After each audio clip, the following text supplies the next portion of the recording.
Hi అండి. నమస్తే. ఈ విధంగా ఒకసారి మురుకులు చేశారంటే మీకు ఫస్ట్ నుంచి లాస్ట్ వరకు ఒకేలాగా ఒకే కలర్ వస్తాయండి. ఇలాగ చేయండి. ఇప్పుడు అరకప్పు వరకు మినపప్పు, పావు కప్పు పెసరపప్పు, పచ్చెనపప్పు కూడా పావు కప్పు తీసుకొని లైట్‌గా ఫ్రై చేసుకొని మిక్సీలో వేసుకున్నాక, పావు కప్పు పుట్నాల పప్పును కూడా తీసుకొని మొత్తం గ్రైండ్ చేసుకొని జల్లించుకున్నాక, ఇప్పుడు 1 కేజీ బియ్యపు పిండికి ఈ పిండిని యాడ్ చేసి బాగా కలుపుకొని, ఇప్పుడు దానికి సరిపడా వాము,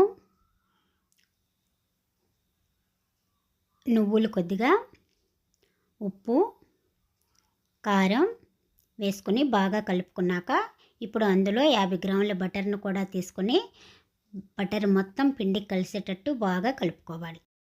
గోరువెచ్చని నీళ్ళతో మొత్తం పిండిని ఒకసారి తడిపి ఒక పక్క పెట్టుకున్నాక, మనం ఎంతవరకు వేసుకుంటామో అంతవరకు మాత్రమే ఇలాగా చూపిస్తున్న విధంగా చేసుకొని మురుకులు మిషన్లో పెట్టుకొని బాగా కాగిన నూనెలో 2 వైపులు కాల్చుకుంటే మురుకులు రెడీ.